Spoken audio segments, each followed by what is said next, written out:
Son nom pourrait faire frémir, Danny Terreur. En réalité, on découvre un jeune auteur, compositeur, interprète qui a grandi au son des mélodies anglo-saxonnes teintées de musique électronique. Avec son air, plutôt son faux air de Thierry Hazard, il accorde beaucoup d'importance aux arrangements et recherche des morceaux qui accrochent l'oreille et captent le public instantanément. Donc on va écouter tout de suite son interview et par la suite on écoutera un extrait de son album qui s'appelle Colosse de Rhodes, extrait de l'album Les Portes du Paradis. Danny Terreur. Donc toujours au primeur de Castres, on est le troisième soir, toujours avec Air d'Otan, Radio LBGC et Radio FMR. On est très content parce que on accueille Danny Terreur. Salut. Salut. Et Danny, on t'accueille surtout pour parler des portes du paradis. Yes, avec plaisir. Donc ça fait quoi d'avoir finalisé tout son projet là sur moi je pense au vinyle toujours parce que Ouais. c'est la vieille époque, mais sur avoir cette structure physique là, c'est un aboutissement ou c'est que le début? Alors c'est à la fois un aboutissement et que le début. Disons que ça fait un truc déjà parce que de le voir en physique et tout, moi c'est un rêve de gosse un peu et j'avoue que de le voir ça fait un truc et c'était compliqué de signer, de l'enregistrer et tout, et puis de le voir arriver, on se dit putain enfin ça y est il est disponible, les gens peuvent l'écouter, j'avais pas sorti de disque depuis 2 ans et ça me démangeait. Du coup aussi c'est que le début parce que j'espère, en tout cas, moi je ferai tout pour que ça soit la première pierre à un édifice plus vaste. Faire plusieurs albums encore, ça serait mortel en tout cas. Et du coup, c'est ce que je veux faire, ouais. Alors, pour te présenter, finalement, tu as plusieurs facettes parce que tu parles beaucoup de plusieurs influences, on en parlera au cours de l'interview, et je crois aussi que tu es multi-instrumentiste. Est-ce que ça veut dire que sur scène, tu es tout seul? Oui, alors sur scène, je suis tout seul. Après, j'aurais pu très bien déléguer ou quoi, mais c'est juste, ça me fait, dans la démarche artistique, j'aime bien être seul parce que ça met en danger et aussi, chaque concert est un peu différent. Il y a toujours un petit frisson, il y a moins de routine aussi. Et ça me permet d'avoir plus de contrôle sur le live. Je suis un peu comme en studio, mais sur scène, en gros. Et du coup, il y a beaucoup de passages avec les machines où je peux modifier les structures des morceaux en direct et tout. Et voilà, du coup, je joue plusieurs instruments sur scène, même si ça reste quand même la voix et la guitare qui sont en avant, parce que le reste des instruments sont des séquences, enfin, c'est séquencé par les machines, c'est juste que je le fais un peu en direct, j'enlève des trucs, j'en remets, voilà. Et si tu as l'air d'aimer te mettre en danger, est-ce que ça vient de, tu me dis si je me trompe, de la première fois que tu as pu jouer en solo et en première partie de Ed Harcourt? Ed Harcourt, ouais, c'est ça. Avant, j'avais un groupe. Et je savais au fond que je voulais jouer tout seul sur ce projet, je le sentais, mais j'osais pas encore. Et un moment, et pour des raisons techniques, le tourneur, il pouvait payer qu'une personne, souvent comme ça se fait en première partie. Et du coup, j'y suis allé tout seul avec mes machines et je l'ai su la veille pour le lendemain. Du coup, j'ai passé toute une journée à faire que ça, à travailler. Et quand je suis arrivé, j'étais tellement excité. C'était un concert que j'ai trop aimé. J'étais hyper égoïste. Du coup, je suis parti en solo. J'ai dit à mes musiciens, les gars, désolé, maintenant c'est en solo. Ils l'ont très bien pris parce que c'est des amis et ils le sentaient venir de toute façon. Enfin, voilà, mais peut-être que dans 2, 3 albums, ou peut-être dans le prochain, j'en sais rien, peut-être que j'aurai un groupe sur scène, mais en tout cas sur cette tournée, sur les Portes du Paradis, c'est sûr que c'est en solo tout le temps, quoi. Oui, d'ailleurs, moi, alors, je vais te dire tout de suite, j'ai découvert l'album, j'ai même découvert Danny Terreur parce que je ne connaissais pas. Et franchement, j'ai été clairement séduit parce que on sent vraiment une recherche artistique. Il y a du cérébral, il y a de la réflexion, il y a un univers qui se crée. Et ça, c'est quelque chose qui m'a touché personnellement avec des textes Merci. forts qui oscillent entre le bien, le mal, on voit l'au-delà, la rêverie, tout ça, c'est quelque chose qui se mélange. Et c'est de ces choses-là que tu tires ton inspiration, en fait, finalement. Ouais, j'aime bien que les chansons soient un peu mystiques, qu'il y ait un espèce Mhm. de contenu qui dépasse un peu. Alors j'essaie de faire ça sans prétention, bien sûr, je me mets pas, je me prends, enfin, peu importe en fin de compte, mais j'essaie d'avoir la démarche que pourrait avoir un poète romantique ou je sais pas ou même quelqu'un qui écrit de la chanson actuellement à texte ou quoi qui est en fin de compte de la poésie, c'est d'aller un peu plus loin, de mettre les choses belles, de les faire ressortir et du coup forcément il y a un truc qui est un peu magique et moi en tout cas c'est ça qui me parle et qui me sert d'influence, ouais. Oui, oui. Mais ça se ressent beaucoup d'ailleurs. Et si je peux me permettre juste une petite question à ce sujet, mais la définition du paradis pour toi, ce serait quoi finalement? Parce qu'on recherche dans les chansons quelle est cette définition, mais on ne sait jamais. Hein. Il y a toujours un truc. Alors c'est une bonne question parce qu'en fin de compte, j'ai pas forcément de réponse parce que même quand j'ai appelé le disque comme ça, je pense que j'avais pas de réponse et je me dis que maintenant, au fil du temps, enfin que l'album est sorti, je peux dire que le paradis, ça serait si le disque plaît à la personne qui écoute, ça serait de lui apporter un truc qui peut se dire ah là j'ai aimé, là il y a quelque chose de beau et là ça peut être un peu la porte du paradis, mais pas le paradis en soi, c'est juste un truc qui vaut le coup, qui est au-dessus des choses du quotidien et tout, et c'est peut-être ça, si ça parle à quelqu'un, ce petit instant de beauté, et ben c'est ça, la porte du Autrement paradis. dit, le paradis c'est ici, c'est pas Non, ailleurs ou plus tard, c'est maintenant. Il faut ouais, savoir juste le ça, créer. exactement. Ouais. Voilà. Et si tu peux nous parler entre Prince et Primal Scream, Ouais. est-ce que tu peux nous parler de ça, de ces groupes-là? Quelle importance ils ont? Bah, Prince, c'est le premier souvenir musical que j'ai et ça m'a jamais quitté. C'est mon artiste préféré. Et il y a un truc qui me parle, moi, au niveau de mes influences, c'est que c'est un mec qui a toujours tout fait tout seul et qui a été un peu pionnier dans la musique électronique et en l'incorporant dans la pop en utilisant plein de synthés. Il faisait tout en studio.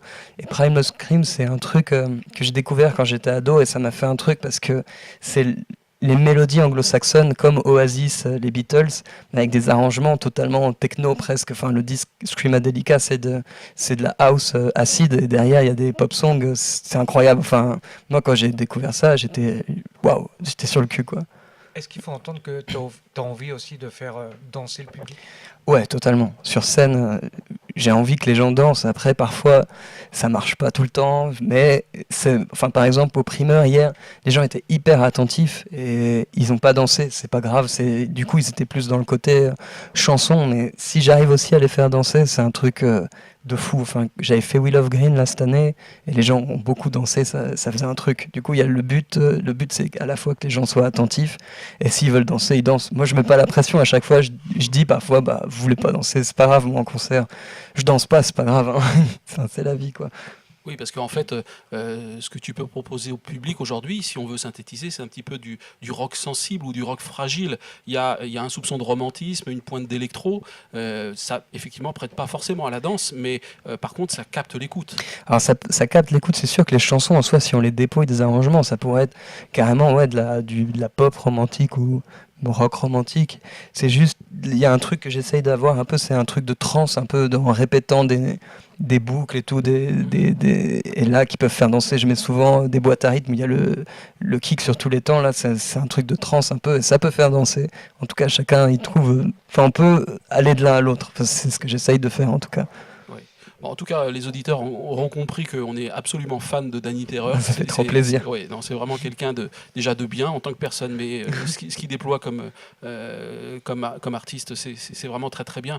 Une petite pointe d'humour peut-être, mais j'ai vu dans Étoile Cachemire, on parle d'oiseaux. Il y a dans le clip Colosse de Rhodes, on voit un cimetière d'animaux. Le titre d'une chanson, c'est Amour chienne, etc. Et qu'est-ce qui se passe avec les animaux? Ah, j'aime bien les animaux. J'ai plein de chiens, j'adore ça. Simplement. Bon, ça va effectivement avec la sensibilité de l'artiste. Et tu évoques aussi beaucoup, là, depuis le début de l'interview, de romantisme. Est-ce que ça veut dire aussi que, parce que je crois que tu es assez curieux, pas juste sur la finalité musicale, mais aussi sur tout ce qui est littérature, ou peut-être poésie, théâtre et tout, tu as parlé de poésie tout à l'heure. Quelles sont tes influences, pas musicales, mais tes influences? Tu parlais de poète tout à l'heure. Bah, je m'y connais pas tant que ça, en fin de compte, c'est juste j'ai fait des études littéraires et de philo. Et je pense que j'ai ça inconsciemment, mais maintenant j'avoue que je lis plus trop de poésie. Après j'ai lu des romans, beaucoup, mais là par exemple j'avoue, c'est la honte, faut que je relise, mais ça fait 1 an que j'ai pas lu un livre. T'as plus le temps peut-être? Si j'ai le temps, c'est juste je suis une grosse feignasse, c'est tout. Faut que je me remette à lire, mais si j'avais des influences littéraires, ça serait genre là, c'est des livres qui ont marqué, c'est genre Anna Karénine de Tolstoï ou Alexandre Dumas, le Comte de Monte Cristo, mais en soi c'est pas de la poésie, c'est juste des romans qui m'ont plu quoi. Mais en poète, je pense que c'est en rapport avec mes études, parce que comme tout le monde, j'ai vu étudier Rimbaud, Apollinaire, Baudelaire, tous ces trucs, et je pense que c'est peut-être resté, j'en sais rien. Oui, sûrement, c'est resté, et c'est ce qui permet aujourd'hui de développer un petit peu des textes de ce type. Il faudrait que je les relise, mais j'ai peur en les relisant de trop les plagier aussi et de trop me faire influencer. Mais Exact. bon, ça a ses limites aussi. À un moment, il va falloir relire quand même un peu. Exact. Si on veut se projeter un petit peu, on a vu, alors sauf erreur, que le 30 novembre, tu vas jouer à Reims au festival Charabia. Ouais. Et il y a un certain Gaëtan Roussel là-bas. Ouais. Je ne sais pas si tu l'as déjà rencontré, mais comment tu imagines la rencontre avec un artiste quand même de premier rang? Ben, je l'ai jamais. Enfin, je l'ai croisé à une date où j'avais fait la première partie de l'éditeur, son projet annexe là. Et il était très cool. Là, j'ai pas eu, j'avoue, l'occasion de lui parler. Après, je sais pas trop. Je pense que c'est un mec bien. Enfin, moi, Sûrement. Oui. j'aimerais bien lui parler. Je sais pas. On verra. Je pense que l'échange effectivement pourrait être intéressant. Souvent, quand on vient en primeur, nous, les groupes sont passés il y a quelques mois Ouais. dans le centre de la France, mais décalé au niveau musical. C'est un peu plus à l'ouest de Paris. Et ça se déroule le mois de décembre. C'est les transmusicales. Ouais. Et je crois que tu y vas là cette année. Ouais, je suis programmé. Ça n'a pas été encore annoncé, mais ils l'ont annoncé sur France Inter.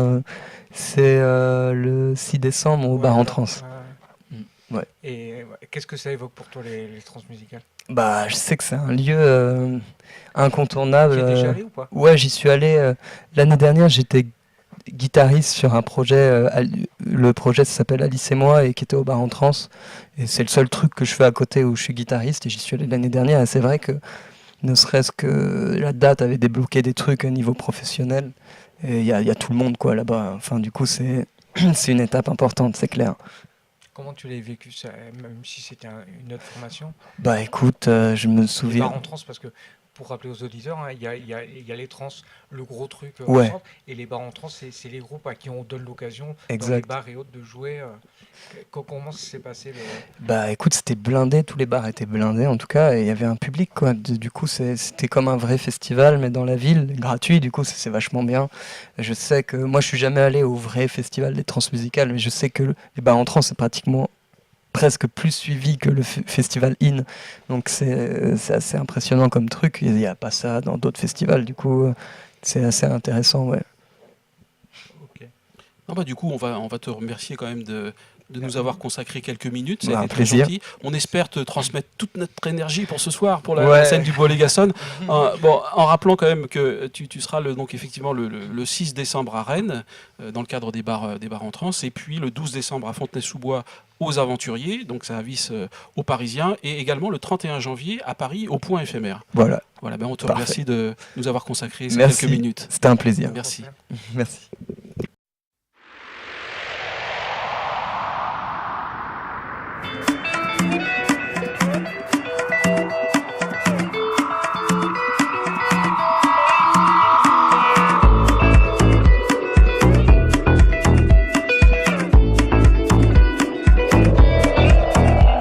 Ils font la ronde autour de toi. Ils dansent, ils hurlent, ils sont fous de joie. Entre les dunes, la pleine lune. Ce soir mon chat, c'est l'hymne à la joie. Protège-nous de nos blessures.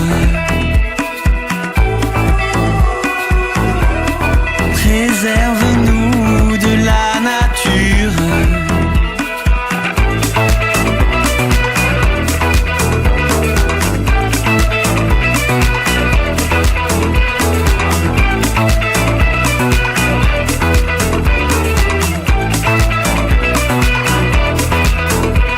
Ils font la ronde dans les rues sombres. La foule gronde, ils sont fous de toi. Entre les tours, la fumée tourne, embrasse le ciel dans un feu de joie.